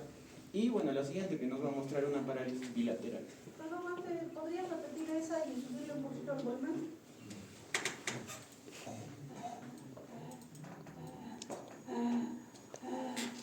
Ese tipo de voz. Entonces, solo escuchando esa voz, no puedes sospechar de la parálisis. Es la famosa voz bitonal. Y si se dan cuenta, una de las cuerdas no se mueve, y no solo es la cuerda, es la aritenoides, porque la aritenoides es el que jala la cuerda vocal, ¿no? Y algo también importante para que recuerden en la laringoscopía, aquí está la epiglotis. La epiglotis es anterior y las cuerdas vocales, la comisura anterior se junta aquí a nivel de la epiglotis, y la que se mueve es más la comisura, bueno, ambas, ¿no? Pero la que más trayecto hace es la comisura posterior. Entonces, para que ustedes sepan cuál es derecha e izquierda, por ejemplo, por favor, repítelo. Si aquí está la epiglotis, ¿cuál cuerda es la paralizada en esta imagen? Izquierda, ¿no? Muy bien, porque por alguna razón podrían verlo al revés, pero la epiglotis es la que manda y la comisura anterior, para que ustedes sepan cuál es derecha e izquierda. Esto es una imagen con un nasofaringoscopio, pero si fuera con una laringoscopía directa, la imagen estaría al revés, epiglotis arriba y la comisura anterior arriba, ¿no? ¿Me dejan entender? Muy bien, sigue.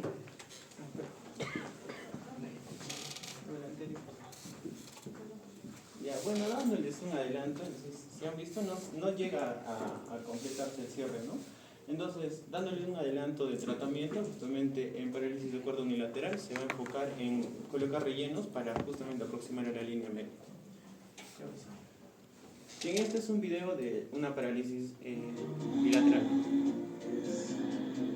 Si se dan cuenta, ahí la vibración va a ser en ambas cuerdas de manera igual, por así decirlo, uniforme.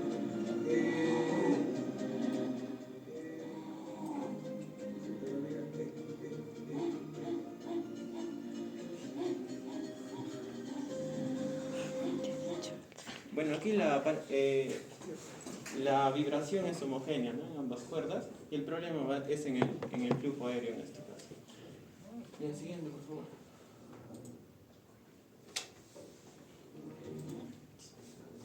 Ya bueno, y esto es para saber diferenciar, ¿no? Para entender mejor cómo deben estar las cuerdas vocales en la respiración y en la fonación. Cuando son cuerdas normales, en la respiración se abren de esa manera, ¿no? Permite esa apertura para el adecuado flujo de aire. Y en la fonación tienen que estar completamente cerradas para que haya una buena vibración. Si es la parálisis unilateral, entonces si se dan cuenta, el flujo va a ser, o sea, no va a cambiar mucho porque el espacio, o sea, la glotis, va a ser suficiente, ¿no? Y en la vibración, en este caso, bueno, no llega a completar, ¿no? Este está bien, el otro está mal, y bueno, en el bilateral ambos van a estar en la misma posición, tanto en la fonación como en la respiración. Entonces aquí está cerrado, dificulta el paso de aire, y en la fonación vibra, ¿no? O sea, no están juntos tal vez, están separados, pero tienen una vibración homogénea en los cuerpos. Siguiente. Ya bueno, también en cuanto al diagnóstico es importante, nos ayuda mucho lo que es la electromiografía de laringe, que generalmente esto es útil entre las 6 semanas y los 6 meses. Es una prueba que mide las corrientes eléctricas de los músculos de la laringe. Consiste en insertar pequeñas agujas en los músculos de las cuerdas vocales a través de la piel del cuello, como se puede ver en la imagen, ¿no? Se introduce, por ejemplo, acá es en el músculo tiroaritenoideo y en el otro es del cricotiroideo. Entonces, lo que nos va a brindar es una información sobre cuánto puede recuperarse el paciente. Nos informa también la actividad tanto eléctrica como muscular de la laringe, ¿no? Entonces, es la información que nos va a dar, es tipo un electrocardiograma. Bueno, el análisis sérico también es importante. En este caso, si hay sospecha de enfermedad tiroidea, por ejemplo, para ver los niveles de hormona tiroidea, ¿no? Para descartar citomegalovirus, herpes zóster, por ejemplo. Y bueno, el diagnóstico por imágenes, que esto nos permite ver procesos neoformativos en el mediastino, en el esófago, en la tiroides, la ecografía, que es importante, que nos permite ver la luz faríngea, los movimientos de las cuerdas vocales y las malformaciones congénitas, ¿no? Esta es una imagen por ecografía, por ejemplo. Entonces nos permite ver las estructuras. Bueno, en el caso de parálisis recurrenciales o recurrentes, donde en este caso se va a solicitar tomografía craneal, cervical, estos dos pensando, bueno, en cualquiera, ¿no? Puede ser la cuerda vocal derecha o izquierda, y el torácico más que todo inclinándonos en una parálisis de cuerda izquierda. Ya les digo por qué. Siguiente, por favor. Bueno. Y bueno, si es que no encontramos nada, realizamos un estudio neurológico, ¿no? Puede ser por resonancia magnética o pruebas complementarias para poder descartar un origen central. Bien, y esto es lo que les decía, ¿no? Entonces se pide una radiografía, tomografía o resonancia de tórax, justamente pensando en una parálisis de cuerda vocal izquierda, que justamente llega hasta el nivel torácico, ¿no? Con el derecho se queda acá a nivel de la clavícula. Sí, por favor. Y bien, en el tratamiento tenemos que tener en cuenta 2 puntos. Primero, de que, bueno, lo que les decía, ¿no? Si la parálisis es unilateral, todos los procedimientos que se van a realizar es con el objetivo de poder mejorar la voz. Mientras que si es una parálisis bilateral, el objetivo es mantener la vía aérea. Entonces, algo también que tenemos que tener en cuenta es que influye mucho el tiempo de enfermedad, la gravedad de los síntomas, si es unilateral o bilateral. Entonces, hay casos en que pacientes han mejorado sin tratamiento quirúrgico, ¿no? Es por eso que hay muchas personas que suelen esperar hasta un año. Justamente por eso depende la gravedad de los síntomas. Justamente, si se trata de una parálisis leve, entonces podríamos recurrir a una terapia de voz, donde consiste en ejercicios u otras actividades para fortalecer las cuerdas vocales, mejoran el control de la respiración durante el habla y bueno, previene la tensión en otros músculos alrededor y protege la vía respiratoria al deglutir, ¿no? A veces suele ser suficiente. Siguiente, por favor. Bien. Y en cuanto a la cirugía, acá tenemos la inyección para dar mayor volumen, es una laringoplastía de aumento. En este caso, cuando hay una parálisis de cuerda vocal, ¿no? La cuerda paralizada va a estar delgada y débil. Y bueno, en este caso consiste en colocar grasa corporal, colágeno, ácido hialurónico o alguna sustancia de relleno que esté aprobada. Y esto va a permitir mejorar la aproximación de las cuerdas cuando se habla, se deglute o se tose. Y aquí tenemos los procedimientos. Estos dos son de manera ambulatoria en el consultorio, donde la primera nos muestra un relleno, pero a través de un procedimiento percutáneo, ¿no? Pero acá tenemos que tener en cuenta 3 pilares. Primero, que tiene que ser guiada por un endoscopio nasal. Segundo, que se utiliza anestesia local. Tercero, que la punta de la aguja tiene que ser atraumática. Y bueno, el otro procedimiento es parecido, solo que en este caso la inyección se va a dar por vía oral y también es guiada por un endoscopio nasal, ¿no? Lo otro ya es en el quirófano, donde se utiliza un laringoscopio y a través de él se realizan las inyecciones, ¿no? Entonces acá, como podemos ver, están los músculos de las cuerdas vocales. Entonces se llega a ese nivel, se inyecta y permite la aproximación a la línea media. Bien, lo otro vienen a ser los implantes estructurales o la tiroplastía. Lo anterior y este de acá son justamente enfocados en la parálisis unilateral. En este caso, en vez de relleno, utilizo un implante faríngeo para reubicar la cuerda vocal, ¿no? Entonces este es el implante que se coloca a ese nivel y permite la aproximación. Y bueno, raras veces necesito una segunda cirugía, ya que a veces se suele mover, ¿no? Entonces para reubicar el implante requieren una segunda cirugía.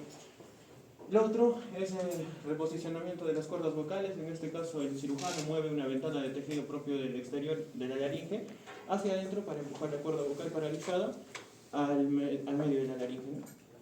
Y bueno, lo otro viene a ser la sustitución del nervio dañado, la reinervación, que bueno, se está utilizando bastante esto, donde se mueve un nervio sano de una zona diferente del cuello para reemplazar la cuerda vocal dañada. Esto toma entre 6 a 9 meses mejorar la voz y a veces se combina con lo anterior que era la inyección de masa. Bien. Y bien, estos procedimientos ya es para la parálisis bilateral, la traqueostomía en este caso, que permite que el aire se desvíe de las cuerdas vocales, no tenga esa obstrucción. En este caso se realiza una incisión en la parte delantera del cuello para crear un orificio en la tráquea y se coloca una sonda endotraqueal que permite que el aire se desvíe de las cuerdas vocales, ¿no?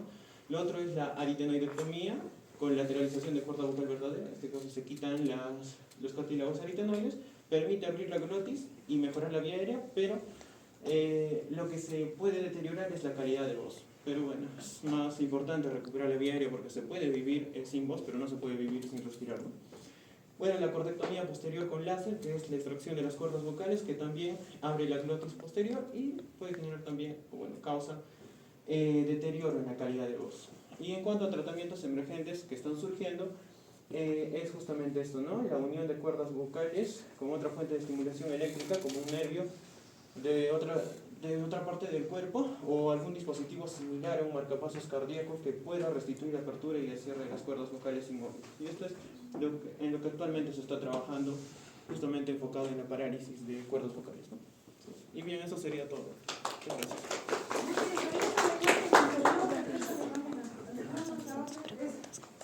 Dices que el tratamiento podría ser la traqueostomía o la traqueotomía. Leí, doctora, que la traqueotomía es la apertura, pero la traqueostomía es el colocar el tubo.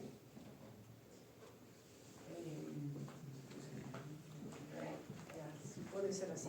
Pero la ostomía, ¿qué es ostomía? Comunicar al exterior, doctora. ¿Solo comunicar? Corta. Claro, es sacar prácticamente parte del órgano y coserlo al exterior, a la piel. Por ejemplo, lo más típico, la colonostomía, ¿cierto? El colon lo cosen a la piel, entonces, bueno, por ahí transita el contenido. Entonces, lo mismo es aquí, traqueostomía sería cuando la tráquea se cose aquí a la piel, ¿ya? Pero si le vamos a poner el tubo, es solamente traqueotomía. ¿Y por qué se le pone? Es parecido a la miringotomía. El tímpano, miringo es tímpano, otomía sería cortar el tímpano. Entonces, estos órganos a veces se cierran muy fácil. Una timpanotomía se cierra en 24, 48 horas. Si queremos que esté más tiempo, ahí le ponemos el tubito de ventilación, ¿no es cierto? Lo mismo aquí, si cortamos la tráquea y la dejamos así, eso se cierra enseguida, los músculos los cierran inmediatamente. Si queremos mantener esa traqueotomía, le ponemos el tubo este, ¿ya? Entonces sería traqueotomía y le ponemos ahí el tubo. Traqueostomía, ¿cuándo se hace? Cuando se saca la laringe. Le saco la laringe y ahí faltaría, pues, ¿qué hago con la laringe para que se una o respire? ¿No es cierto? Porque ya no tengo laringe. Ahí es que la tráquea se cose a la piel. En esos casos Traqueostomía es cuando se saca la laringe y para que respire el paciente tengo que coserle la tráquea a la piel. ¿Ya? Ese detalle. Muy bien. Entonces, muy bien todo lo que has mencionado. A ver, retrocedo un poquito. Algo más. Bueno, estas cosas. El tratamiento. Ajá. El diagnóstico es muy importante. Primero, como ya les mencionaba a ustedes, creo, ¿no? Lo importante a ustedes como médicos generales es sospechar que este paciente está ciego, sospechar que este paciente, bueno, no sé, tiene absceso, en fin, sospechar la patología para incluso después, si no pueden ustedes, el especialista lo demuestra, ¿no es cierto? Entonces, sospechar que es cuando hay una parálisis de cuerda vocal. Entonces, ya les he mencionado más de una vez que disfonía, ¿qué es? ¿Qué significa? ¿Dónde está la patología? En cuerdas vocales. Entonces, no es en toda la laringe, es en cuerda vocal. Ahí es la disfonía. Entonces, si ustedes escuchan a un paciente disfónico, ¿qué quiere decir? Algo pasa con esas cuerdas vocales. Como mencionó vuestra compañera, podría ser una laringitis viral, que el edema de las cuerdas vocales, ese enrojecimiento, el moco que hay, es lo que está haciendo que las cuerdas vocales no vibren adecuadamente, no se junten adecuadamente, ¿no es cierto? Y eso, ¿cómo lo sospecho? Un paciente que está resfriado, que ha tenido su fiebre, su malestar, su secreción, y tiene una disfonía, y que se resuelve, por cierto, en unos 5 o 7 días, ¿no? Entonces, laringitis bacteriana, ¿cómo la sospecho? Igual que inició recientemente, hay tos, hay secreción lechosa, blanquecina, etc. Entonces, que yo le doy sus antibióticos para combatir el proceso infeccioso, igualmente resuelve en 7, 10 días, ¿sí? Ahora, si es una disfonía que dura más de 15 días, ¿qué hay que hacer? Ver esas cuerdas vocales para ver qué le pasan, o ampliar la anamnesis, ¿no? Como dijo vuestro compañero, ha tenido una cirugía de tiroides, probablemente podría ser consecuencia de esa cirugía una parálisis de cuerda vocal y por eso tiene la disfonía. O le han, no sé, un trauma laringio que van a tocar después, tanto traumático como foniátrico, en fin. Entonces lo importante es identificar el signo y según eso ir viendo qué le pasa. Si el paciente está disfónico, se asocia, como hemos dicho, con un proceso respiratorio y pasa en 7 días, pues solo fue una cosa viral. Si hay rinorrea posterior, tiene su sinusitis, ven ahí todos los mocos o tos con flemas y además disfonía, probablemente es una laringitis bacteriana que igual mejora. Pero en todo, lo más importante es, como les digo, sospechar, ¿no es cierto? Una disfonía mayor de 15 días ya no es un proceso viral o bacteriano pasajero. Ya puede ser una parálisis de cuerda, un tumor o N cosas que hay que ver la laringe. Entonces, como norma para vuestra vida profesional, que cuando haya una disfonía mayor de 15 días hay que ver esas cuerdas vocales. ¿Qué puede ser? Cualquiera de las cosas que ha mencionado vuestro compañero, muy bien como lo ha explicado, a ver qué más. Una de las causas más frecuentes de parálisis de cuerdas vocales en lo que hay que sospechar, y cuando ustedes hacen la laringoscopía y ven la parálisis, es buscar la causa, ¿sí? Porque algo está causando esa parálisis y hay que buscar ese algo. Entonces, a las causas ya las han mencionado muchísimas, dentro de ellas una de las más frecuentes sería el cáncer de tiroides, ¿no? Entonces, también, viendo cuál de las cuerdas está paralizada, el examen va a ser o más amplio o menos amplio. Entonces, pero ante una parálisis de cuerda vocal, lo importante es sospechar que ya sospeché de la parálisis, ya veo que hay parálisis, el signo es la disfonía, pero ¿qué sería lo más importante? ¿Ver qué? ¿Ver qué? Eso, la causa, ¿ya? Entonces, ante una parálisis de cuerda vocal, lo más importante es buscar la causa. Porque no sería correcto o adecuado si es que yo veo que hay parálisis, ya le hice su laringoscopía, veo que tiene parálisis y de frente me voy a ir a la fonoterapia o al relleno de cuerda vocal, ¿no es cierto? Porque ahí puedo estar dejando el cáncer de tiroides y finalmente lo que me va a matar es el cáncer de tiroides y no la parálisis de cuerda, ¿ya? Entonces que quede bien claro eso. Muy bien, a ver. Doctora, tengo una duda. Dime. ¿El uso de la estroboscopía cuándo está indicado? Ah, primero, ¿sabes qué es la estroboscopía? Dale, Pepe. Sí, ya que me has hablado. Hay una madre. ¿Sabes qué es la estroboscopía? Ya que me has hablado. Es un estudio de imagen que te ayuda a ver la Chicos, a ver, chicos, por favor, los que están distribuyendo, calladitos porque estamos todavía conversando, ¿ya? que te ayuda a ver la vibración de las células. Exacto. Entonces, ¿qué es la...? Bueno, a ver, para eso vamos a ver. Para la laringoscopía que ha mencionado nuestro compañero, hay varias formas, ¿no? Una indirecta con el espejito laríngeo. Chicos, por favor, a ver, estamos todavía conversando. La otra es el nasofaringoscopio, el flexible. Y el otro examen es la estroboscopía. ¿Qué significa eso? Que en ese examen que estamos haciendo, la laringoscopía, que son una serie de lentes y que tienen una luz para ver esa estructura tan profunda y tan oscura. Entonces, es una, en la laringoscopía, una luz, que decir, blanca, una luz común. En cambio, en la estroboscopía es un tipo de luz un poco particular, muy parecida a las que hay en las discotecas. Cuando estás en la discoteca, tú estás paradita, pero esas luces hacen que parece que estás moviendo, ¿verdad? Entonces, en el estroboscopio es un tipo de luz en la cual enlentece o nos muestra mejor el movimiento de la cuerda vocal. Esa es la estroboscopia, un tipo de luz especial que muestra con la variación de luces el movimiento o algunas leucoplasias que tuviera. Muy bien, bueno, entonces ese es vuestro examen pasado. Fírmenlo y me devuelven. No, entonces no, entonces sí, no sé. Ay, no me acuerdo.